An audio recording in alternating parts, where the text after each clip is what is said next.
ಜೈ ಜೈ ಶ್ರೀ ಶ್ರೀ ವಿಶ್ವಕರ್ಮ. ವಿಶ್ವಕರ್ಮ. ನಮಸ್ಕಾರ ರೀ ನಮ್ಮ ಮಂದಿ. ನಾವು ನಿಮ್ ಪ್ರೀತಿಯ ಅಕ್ಕ ತಂಗಿ ನಾನು ಶಿಲ್ಪಾ. ರಾಧಿಕಾ. ನಮ್ಮ ವೈವಿಧ್ಯಮಯ ಚಾನೆಲ್ಗೆ ತಮ್ಮೆಲ್ಲರಿಗೂ ಪ್ರೀತಿಯ ಸ್ವಾಗತ.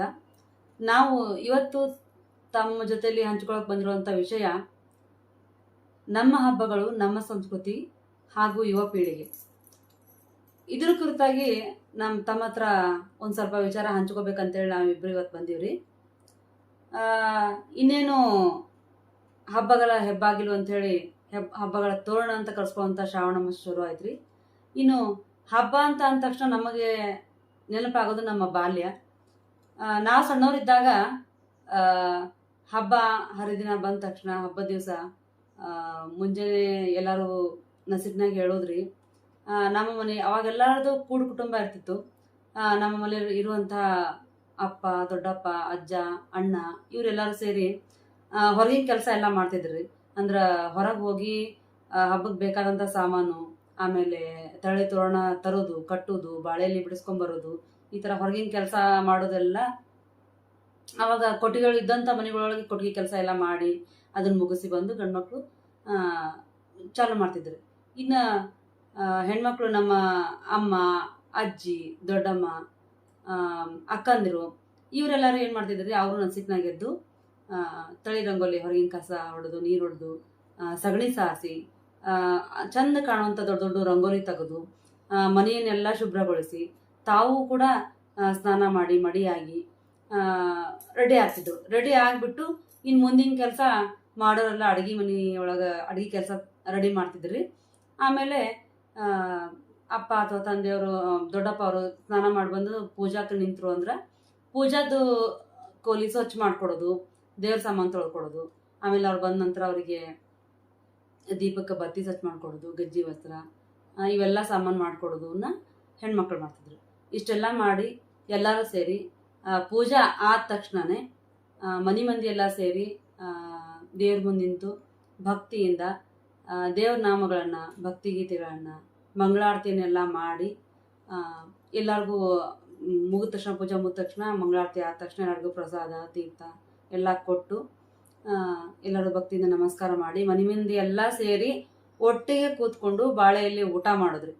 ಬಾಳೆಯಲ್ಲಿ ಊಟ ಎಲ್ಲ ಪುಷ್ಕಳವಾಗಿ ಬಾಳೆಯಲ್ಲಿ ಊಟ ಮುಗಿದ ಕೂಡಲೇ ನಮ್ಮ ಮನೆಯಾಗ ಅಜ್ಜಿಗಳು ಇರ್ತಿದ್ರಲ್ರಿ, ಕುಟ್ಟಣಿಲೆ ಅಡಿಕೆ ಎಲೆ ಎಲ್ಲ ಕುಟ್ಟಿ ತಾವು ತಿಂತಿದ್ರು. ನಮಗೆಲ್ಲರಿಗೂ ಕೊಟ್ಟರು ಅಂದ್ರೆ ನಾವು ಎಲ್ಲಡಿಕೆ ಹಾಕ್ಕೊಂಡ್ವಿ ಅಂದ್ರೆ ಅಲ್ಲಿಗೆ ಊಟ ಮುಗೀತು, ಹಬ್ಬದ ಸಂಭ್ರಮ ಮುಗೀತು. ಕೆಲವೊಂದು ಕಡೆ ಇಲ್ಲಿಗೆ ಮುಗಿದೈತ್ರಿ. ಇನ್ನು ಕೆಲವೊಂದು ಕಡೆ ಕೆಲವು ಭಾಗಗಳಲ್ಲಿ ಏನು ಮಾಡ್ತಾರೆ, ಹಳ್ಳಿಗಳ ಸೈಡ್ ಆಗಲಿ ಕೆಲವೊಂದು ಭಾಗಗಳು ಇನ್ನೂ ಐತಿ. ಸಾಯಂಕಾಲ ಟೈಮ್ ಒಳಗೆ ಎಲ್ಲರೂ ವಿಶ್ರಾಂತವಾಗಿ ಕೂತ್ಕೊಂಡು ಹಾಡು, ನೃತ್ಯ ಈ ಥರ ಎಲ್ಲ ಕಾರ್ಯಕ್ರಮಗಳು ಕೂಡ ಭಾಳ ಕಡೆ ಇನ್ನೂ ಆ ಪದ್ಧತಿಗಳು ಚಾಲ್ತಿಯಲ್ಲಿದ್ದಾವೆ.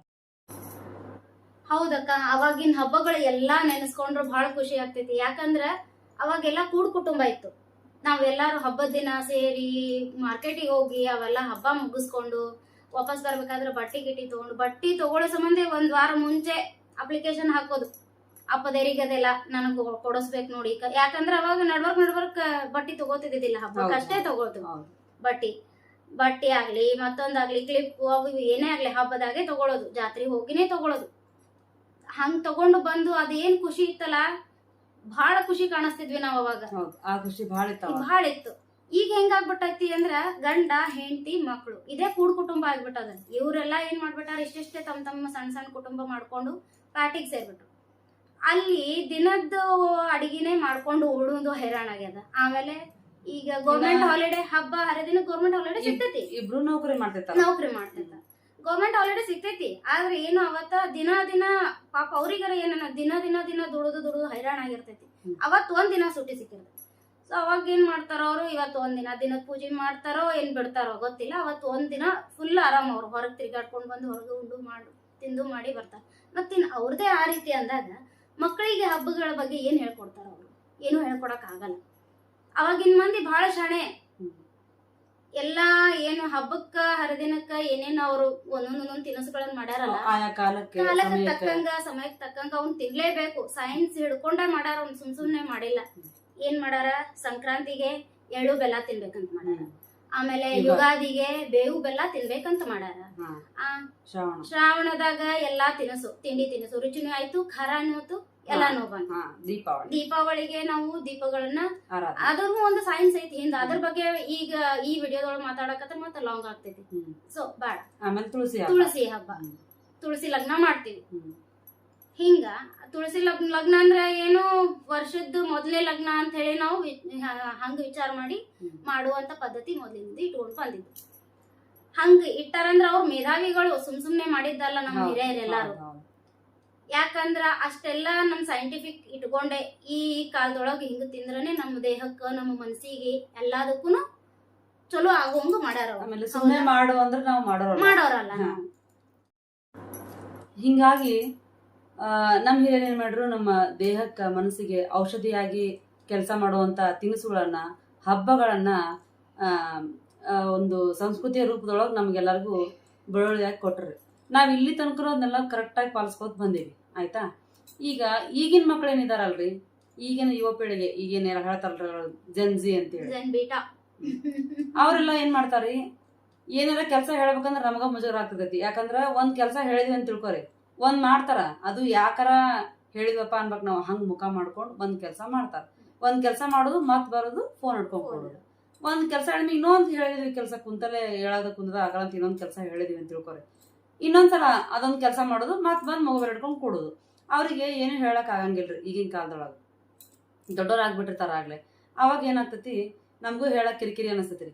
ಅವ್ರಿಗೆ ಏನ್ ಅನಿಸ್ತತಿ, ಇವ್ರು ಯಾಕಾರ ಹೇಳಕತ್ತಾರಪ್ಪ ಇವೆಲ್ಲ ಮೂಢನಂಬಿಕೆ, ಯಾಕೆ ಮಾಡಕತ್ತಾರ, ಏನ್ರ ಮಾಡು ಅಂತ ಹೇಳಿದ್ರ ಇದನ್ನ ಯಾಕೆ ಮಾಡ್ಬೇಕು, ಇದನ್ ಮಾಡ್ರಿ ಏನಾಕತಿ, ಅದನ್ನ ಮಾಡ್ರಿ ಹೆಂಗಾಕತಿ, ಹಂಗ್ಯಾಕ ಹಿಂಗ್ಯಾಕ, ಬರೀ ಇದೇ ಕ್ವಶನ್ ಐತ್ರಿ.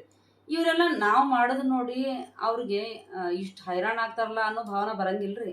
ಅವ್ರಿಗೆ ಏನ್ ಅನ್ಸ್ತತಿ, ಇವ್ರು ಯಾಕೆ ಕೆಲಸ ಇರ್ಲಾರ್ದಂಗ ಟೈಮ್ ವೇಸ್ಟ್ ಮಾಡ್ತಾರ, ಇಷ್ಟೆಲ್ಲ ಹೈರಾಣಾಗಿ ಇಷ್ಟಕ್ಕೊಂದ ಎದಕ್ ಮಾಡ್ಬೇಕು, ದುಡ್ಡು ಕೊಟ್ಬಿಟ್ರೆ ಸಾಕು, ಆರಾಮಾಗೆಲ್ಲ ಅಂಗಡಿ ಒಳಗ್ ಸಿಗ್ತಾವಲ್ಲ, ಯಾಕೆ ಇಷ್ಟ ಹೈರಾಣ ಆಗ್ಬೇಕು ಅನ್ನೋದು ಅವ್ರ ಲೆಕ್ಕ ರೀ. ಆದ್ರ ನಾವು ಅಂಗಡಿಯಿಂದ ಸಾಮಾನು ತಗೊಂಬಂದು ನಮ್ಮ ಮೈ ಮನಸ್ಸು ದಣ್ಕೊಂಡು ಪ್ರೀತಿಯಿಂದ ಮನೆಯವ್ರಿಗೋಸ್ಕರ ಮಕ್ಕಳಿಗೋಸ್ಕರ ಮಾಡಿ ತಿನಿಸುದ್ರಾಗ ಇರುವಂತ ಖುಷಿ ಏನೈತಲ್ರಿ, ಅದು ಈಗಿನ ಮಕ್ಕಳಿಗೆ ಬಹುಶಃ ಗೊತ್ತಾಗ್ಲಿಕ್ಕಿಲ್ಲ, ಮುಂದೆ ಗೊತ್ತಾಗಲ್ಲೇನೋ ಅನ್ನೋಂಗ ಆಗ್ಬಿಟ್ಟಾರ ಈಗಿನ ಮಕ್ಕಳೆಲ್ಲ. ಇಂಥ ಮಕ್ಕಳಿಗೆ ನಮ್ಮ ಪದ್ಧತಿ, ನಮ್ಮ ಸಂಸ್ಕೃತಿಯನ್ನ ಹೆಂಗಪ್ಪ ಇನ್ ಮೇಲೆ ತಿಳಿಸ್ಬೇಕು ಅನ್ನೋದೊಂದೇ ನಮ್ಮ ಪೋಷಕರಿಗೆ ಅಥವಾ ನಮ್ಮಂತ ಪೋಷಕರಿಗೆ ತಲಿಬ್ಯಾನ್ ಆಗ್ಬಿಟ್ಟದಾಗ, ದೊಡ್ಡ ತಲಿಬ್ಯಾನ್ ಆಗ್ಬಿಟ್ಟೈತಿ. ಇದ್ರೊಳಗ ನಮ್ಮದನು ಒಂದು ಸಣ್ಣ ತಪ್ಪೈತಿ. ಯಾಕಂದ್ರ ಕೇಳಿ, ಸಣ್ಣ ಮಕ್ಳು ಇದ್ದಾಗ ಅವ್ರು ಏನ್ ಕೇಳ್ತಾರ ಎಲ್ಲಾನು ಕೊಡಿಸ್ಬಿಡ್ತೀವಿ, ಅವ್ರ ಏನ್ ಹೇಳ್ತಾರ ಎಲ್ಲಾನು ಮಾಡ್ಬಿಡ್ತೀವಿ. ಅಲ್ಲಿ ಕರ್ಕೊಂಡು ಹೋಗಿ, ಇಲ್ಲೇನು ಇಲ್ಲಿ ಕರ್ಕೊಂಡು ಹೋಗಿ ಎಲ್ಲಾನು ಮಾಡ್ಬಿಡ್ತೀವಿ. ಅದೇ ಒಂಚೂರು ಸಣ್ಣವ್ರದಾಗ ಮಾಡ್ಬಿಡ್ತೀವಿ. ಅದನ್ನ ಮುಂದಕ್ಕೆ ಹೋದಂಗ್ ದೊಡ್ಡವರಾದ್ಮೇಲೆ ಏನ್ ಹೇಳ್ತೀವಿ, ಇಷ್ಟು ದಿನ ಸಣ್ಣವ್ರಿದ್ರು ಇರ್ಲಿ ಬಿಡು, ಮಾಡಿದ್ರು ಬಿಡು ಅಂತ ಬಿಟ್ಬಿಡ್ತೀವಿ. ದೊಡ್ಡವರಾದ್ಮೇಲೆ ನಮ್ಮ ಪದ್ಧತಿ, ನಮ್ಮ ವಿಚಾರಗಳನ್ನ, ನಮ್ಮ ಸಂಸ್ಕೃತಿಯನ್ನ ಅವ್ರಿಗೆ ಒತ್ತಾಯ ಪೂರ್ವಕವಾಗಿ ಹೇಳಾಕ್ ಹೋಗೋಣ, ಅವ್ರಿಗೆ ಅದು ಒತ್ತಡ ಆಗ್ಬಿಡ್ತೈತಿ. ಹೌದಿಲ್ಲ?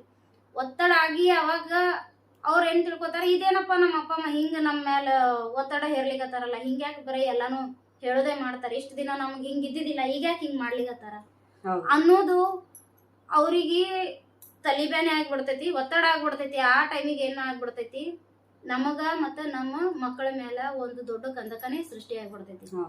ಆಗ ಅವ್ರದ್ದು ಮೈಂಡ್ ಹೆಂಗ್ ಡೈವರ್ಟ್ ಆಗ್ಬಿಡ್ತೈತಿ ಅಂದ್ರ, ಮಕ್ಕಳು ನಮ್ಮ ಮಾತು ಕೇಳಂಗಿಲ್ಲ, ಶಿಕ್ಷಕರ ಮೇಲೂ ಅವರಿಗೆ ಗೌರವ ಅನ್ನೋದು ಉಳಿಯಂಗಿಲ್ಲ, ಹೇಳಿದ ಮಾತು ಕೇಳೋದಿಲ್ಲ.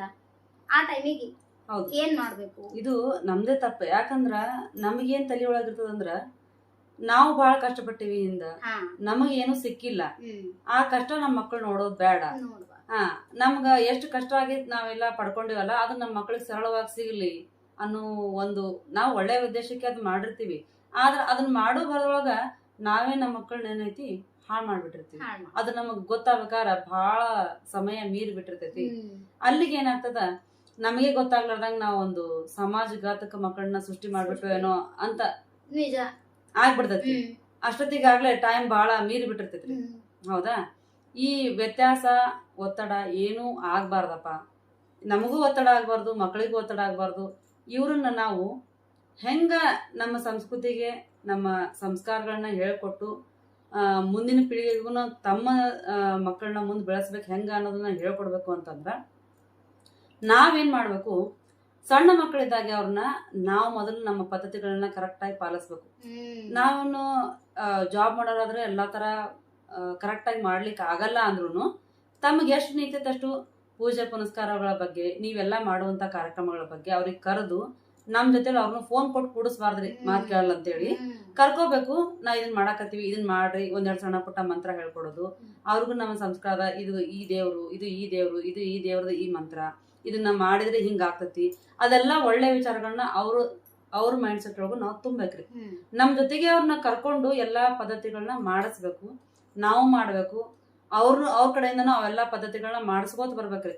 ಅವ್ರಿಗೆ ಏನಾಗ್ತತಿ ಅವಾಗ ನಮ್ಮ ಒಂದು ಸಂಸ್ಕಾರದ ಬಗ್ಗೆ, ಸಂಸ್ಕೃತಿ ಬಗ್ಗೆ, ಹೌದಲ್ಲ ನಮ್ಮ ಅಮ್ಮ ಅಪ್ಪ ಅವ್ರ ಆಕ್ಚುಲಿ ಮಕ್ಕಳು ಮನಸ್ಸು ಹೆಂಗಿರ್ತದಂದ್ರ ಹೇಳಿ ಕೊಟ್ರೆ ಯಾರು ಮಾಡಂಗಿಲ್ರಿ. ನಾವ್ ಏನ್ ಮಾಡ್ತೀವಿ, ದೊಡ್ಡವ್ರ ಏನ್ ಮಾಡ್ತಾರ, ಅನುಕರಣೆ ಅನ್ನೋದು ಈಗಿನ ಮಕ್ಳೊಳಗ್ ಬಹಳ, ಎಲ್ಲಾ ಮಕ್ಳು ಅಷ್ಟೇ ಅನುಕರಣೆ ಬಹಳ ಜಾಸ್ತಿ ಅನುಕರಣೆ ಮಾಡ್ತಾರೆ. ಹೇಳ್ಕೊಟ್ಟಿದ್ದನ್ ಮಾಡೋದಕ್ಕಿಂತ ಅನುಕರಣೆ ಮಾಡ್ತಾರ. ಅವಾಗ ಏನ್ ಮಾಡ್ಬೇಕು, ನಾವ್ ಯಾವಾಗ ಪಾಲಿಸ್ಕೋತ ಬರ್ತೀವಲ್ಲ ನಮ್ಮ ಮನೆ ಹಿರಿಯರು ಎಲ್ಲರೂ, ಅವಾಗ ನಮ್ಮನ್ನ ಅವ್ರ ಅನುಕರಣೆ ಮಾಡ್ಕೋತ ಬಂದು ಹೌದು ಇವ್ರು ಮಾಡಕತ್ತಾರ ಇದ್ರೊಳಗೆ ಏನೋ ಚಲೋದದ ಅಂತ ವಿಚಾರ ಮಾಡಿ ಅವರು ಸಹ ನಮ್ಮ ಪದ್ಧತಿಗಳನ್ನ ಪಾಲಿಸ್ತಾ ಬರ್ತಾರ. ಇನ್ನೇನು ನಮ್ಮ ತಪ್ಪನ್ನು ನಾವು ಸ್ವಲ್ಪ ತಿದ್ಕೋಬೇಕು. ನಾವು ಕಷ್ಟಪಟ್ಟಿದ್ದು ನಮ್ಮ ಮಕ್ಕಳು ಕಷ್ಟ ಪಡೋದು ಬೇಡ ಅನ್ನೋ ವಿಚಾರ ನಮ್ಮ ತಲೆಯಿಂದ ಒಂದ್ ಸ್ವಲ್ಪ ತೆಗಿಬೇಕ್ರಿ. ಅದನ್ನ ಕಷ್ಟ ಪಡ್ಬೇಕ್ರಿ ಮಕ್ಕಳು. ನೀವೆಷ್ಟೇ ಶ್ರೀಮಂತರಿರ್ಲಿ ಬಡವ್ರಿರ್ಲಿ, ಈ ಕಷ್ಟ ಮಕ್ಕಳಿಗೆ ಬೇಡ ಅಂತ ಅವರಿಂದ ನಿಮ್ಮ ಕಷ್ಟನ ಮುಚ್ಚಿಡ್ಬೇಡ್ರಿ. ನಿಮ್ ಕಷ್ಟ ಇದ್ರ ಮಕ್ಕಳ ಹತ್ರ ಚರ್ಚೆ ಮಾಡ್ರಿ, ಹಿಂಗ್ ಕಷ್ಟ ಆಗಿದೆ ಅಂತ ಹೇಳ್ರಿ.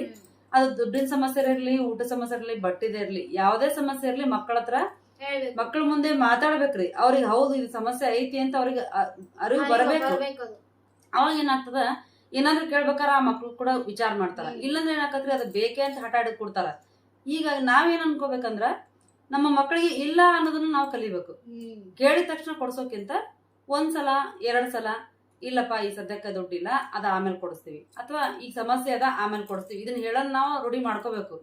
ಸಮಸ್ಯೆಗಳು ಹಂಗದಾವ್, ಯಾವ ಎಲ್ಲಾ ತರ ಬಡ ಮಕ್ಳು ಇರ್ತಾವು, ಶ್ರೀಮಂತ ಇರ್ತಾರ, ಹೇಳೋದು ತೋರಿಸಿ ಅವರಿಗೆ ಉದಾಹರಣೆ ಮೂಲಕ ತೋರಿಸಿ ಹಿಂಗಾದ್ರೆ ಹಿಂಗಾಗ್ತದ, ಇಷ್ಟು ಕಷ್ಟಪಟ್ರೆ ಇದು ಸಿಗ್ತದ ಅನ್ನೋದು ಅರಿವನ್ನ ಆ ಮಕ್ಕಳಿಗೆ ಮೂಡಿಸಿದಾಗ ಏನಾಗ್ತದ, ಅವರಲ್ಲಿ ಕೂಡ ತಿಳುವಳಿಕೆ ಮೂಡ್ತದ. ಈಗಿನ ಮಕ್ಕಳು ಈ ಹೇಳೋಕ್ಕಿಂತ ಮೊದ್ಲೇ ಎಲ್ಲ ಅರ್ಥ ಮಾಡ್ಕೋತಾರೆ, ತಿಳುವಳಿಕೆ ಅದ ಅವರಿಗೆ. ಆದ್ರೆ ಈ ತರ ನಾವೆಲ್ಲ ಹೇಳ್ಕೊಟ್ಟು ಅವ್ರಿಗೆ ಇಲ್ಲ ಅನ್ನೋದನ್ನು ಕಲಿಸಿ ಕುಟುಂಬ ಅಂದ್ರೇನು, ಮನೆ ಅಂದ್ರೇನು, ಸಮಾಜ ಅಂದ್ರೇನು, ಈ ನಮ್ಮ ಸಂಸ್ಕಾರ, ಸಂಸ್ಕೃತಿಗಳು, ಹಬ್ಬಗಳು, ಇದನ್ನೆಲ್ಲ ನಾವು ತಿಳಿಸ್ಕೊಟ್ಟಾಗ ಅವ್ರು ಅರ್ಥ ಮಾಡ್ಕೋತಾರೆ. ನಾವು ಹೇಳೋ ಪದ್ಧತಿ ಒಳಗೆ ಹೇಳ್ಬೇಕು, ಮತ್ತೆ ಅವ್ರಿಗೆ ನಮ್ಮ ಕಷ್ಟದ ದಿನಗಳನ್ನು ಹೇಳ್ಬೇಕು. ಆಮೇಲೆ ನಾವು ಕಷ್ಟಪಟ್ಟ ಮೇಲೆ ಹೆಂಗ ಅದನ್ನ ಸಾಧನೆ ಮಾಡಿದ್ವಿ, ಇದೆಲ್ಲ ವಿಚಾರಗಳನ್ನ ಹೇಳಿ ನಮ್ಮೊಟ್ಟಿಗೆ ಅವರನ್ನ ನಮ್ಮ ಸರಿದಾರಿಗೆ ಕರ್ಕೊಂಡು.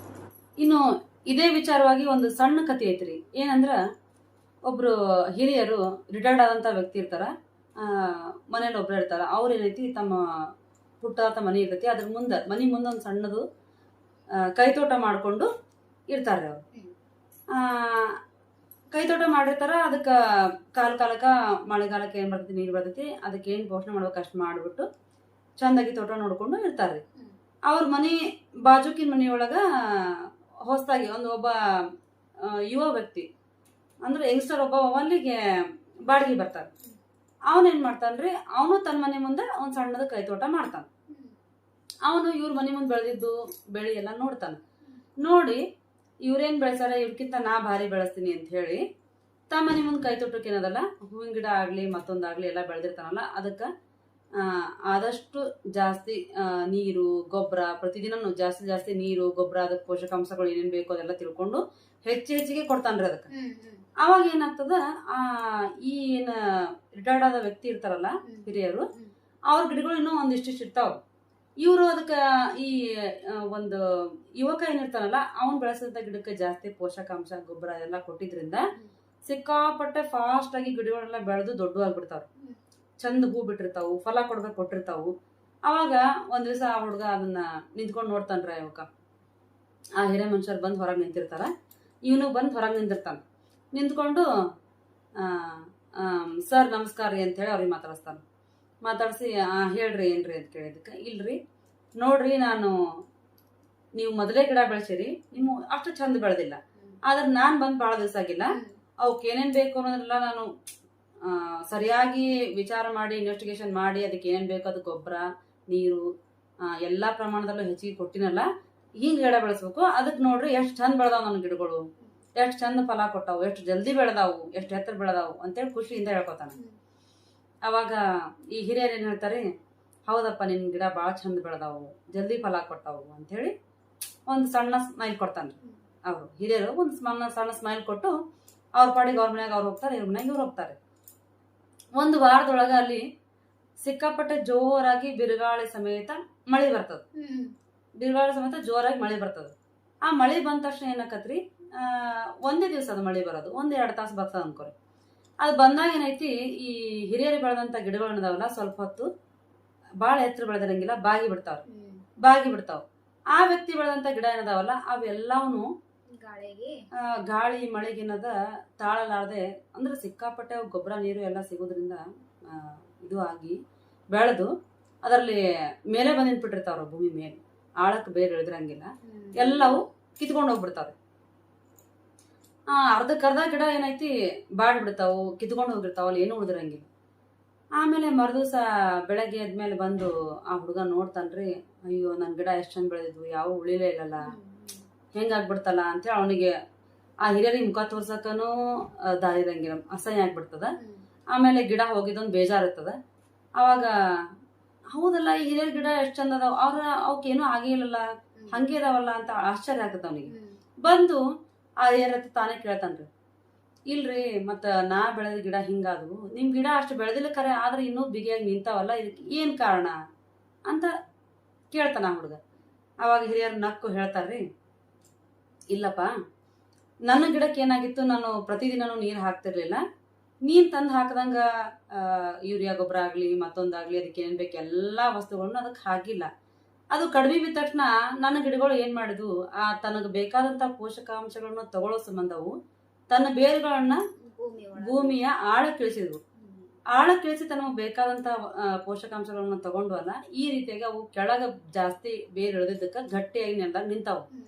ನೀ ಏನ್ ಮಾಡಿದಿಪ್ಪ, ಅದು ಜಾಸ್ತಿ ಫಾಸ್ಟ್ ಆಗಿ ಬೆಳೀಲಿ, ಇನ್ನೂ ಚಂದ ಆಗ್ಲಿ ಅಂತೇಳಿ ಜಾಸ್ತಿ ನೀರು ಗೊಬ್ಬರ ಬೇಕಾದಂತವೆಲ್ಲ, ಅದು ಏನು ಗಿಡ ಹೈರಾಣ ಆಗ್ಲದೆ ಎಲ್ಲ ಮೇಲೆ ಸಿಕ್ಬಿಡ್ತಾರ ನೀ ಕೊಟ್ಟಿದ್ದು, ಹಿಂಗಾಗಿ ಮೇಲೆ ನಿಂತಿದ್ವು, ಗಾಳಿ ಮಳೆಗೆ ಅವು ಕಿತ್ಕೊಂಡು ಹೋದ್ವು.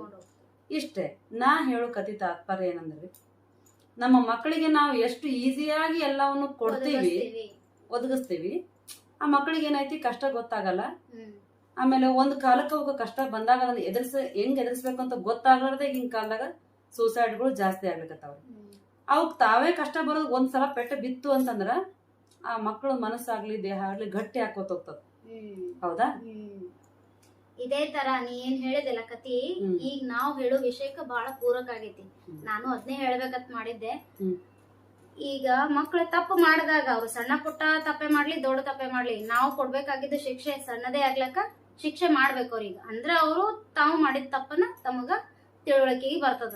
ಅದೇ ತರ ಶಿಕ್ಷೆ ಕೊಡೋದಲ್ದೆ ಅವ್ರು ಚಲೋ ಕೆಲಸ ಮಾಡಿದಾಗ ಅವ್ರಿಗೆ ನಾವು ಒಳ್ಳೇದ್ ಹಿಂಗ್ ಮಾಡಿದ್ವಿ ಚಲೋ ಆಯ್ತಪ್ಪ ಅಂತ ಹೇಳಿ ಅವ್ರಿಗೆ ಪ್ರಶಂಸೆ ಮಾಡಿದ್ರೆ ಅವ್ರಿಗೆ ಏನಾಕೈತಿ, ಮನೋವಿಕಾಸ ಆಕೈತಿ. ಅದ್ರಲಿಂದ ಏನಾಕೈತಿ, ನಾನು ಇನ್ನ ಮಾಡ್ಬೇಕು, ಇನ್ನ ಹೆಚ್ಚಿಗೆ ಮಾಡ್ಬೇಕು ಅನ್ನೋದನ್ನ ಅವ್ರ ಮನಸ್ಸೊಳಗ ತಗೊಂಡ್ರು ಅಂದ್ರ ಇನ್ನೂ ಜಾಸ್ತಿ ಮಾಡ್ಕೋತ ಹೋಗ್ತಾರ. ಇದೇ ರೀತಿ ನಾವು ಅವರಿಗೆ ಎಲ್ಲಾ ತರ ಒಳ್ಳೆ ಕೆಲಸಕ್ಕೆ ನಾವು ಅವರಿಗೆ ಸಪೋರ್ಟ್ ಮಾಡ್ಕೋತ ಹೋದ್ರ ಅವರು ಏನಾಗ್ತಾರ, ನಮ್ಮ ಸಂಸ್ಕೃತಿ ನಮ್ಮ ಪದ್ಧತಿ ಏನು ಎಲ್ಲ ಅದಾವಲ್ಲ ಜಾಸ್ತಿ ಅವರು ತಮ್ಮ ಮನಸ್ಸೊಳಗ ತಗೊಂಡು ಮುಂದೆ ಬೆಳೆಸ್ಕೋತ ಹೋಗ್ತಾರ. ಮತ್ತೆ ನಮ್ಮ ಸಮಾಜಮುಖಿಗೆ ಬಹಳ ಹೆಲ್ಪ್ ಆಗ್ತಾರ. ಹೌದು. ಅವಾಗ ಅವ್ರನ್ನ ಇದೇ ರೀತಿಯಾಗಿ ಸಾವಕಾಶವಾಗಿ ತಿಳುವಳಿಕೆ ಹೇಳ್ತಾ ನಮ್ಮ ಸಂಸ್ಕೃತಿ ನಮ್ಮ ಸಮಾಜದತ್ತ ಅವ್ರ ಮಕ್ಕಳನ್ನ ಹೊರಳಿಸ್ಬೇಕು, ಅವ್ರ ಮನಸ್ಸನ್ನ ಅರಳಿಸ್ಬೇಕು. ಅವಾಗ ತಾನೇ ನಮ್ಮ ಕುಟುಂಬವನ್ನು ಬೆಳಗ್ತಾರೆ, ಹಾಗೆ ಅದ್ರ ಜೊತೆಗೆ ನಮ್ಮ ಸಮಾಜವನ್ನು ಕೂಡ ಬೆಳಗ್ತಾರೆ. ಇಷ್ಟ ಹೇಳಿ ನಾವು ಇವತ್ತು ಮಾತಾಡಕ್ ಬಂದಂತ ವಿಚಾರವನ್ನ ಇಲ್ಲಿಗೆ ಒಂದು ಅಲ್ಪ ವಿರಾಮ ಮಾಡ್ತಾ ಇದೀವಿ. ಮತ್ತೊಮ್ಮೆ ಮತ್ತೊಂದು ಹೊಸ ವಿಷಯದ ಜೊತೆಗೆ ಮತ್ತೆ ಬರ್ತೀವ್ರಿ. ಆದಷ್ಟು ಬೇಗ ಬರ್ತೀವಿ. ಮತ್ತೆ ಸಿಗೋಣ. ನಮಸ್ಕಾರ. ಧನ್ಯವಾದಗಳು.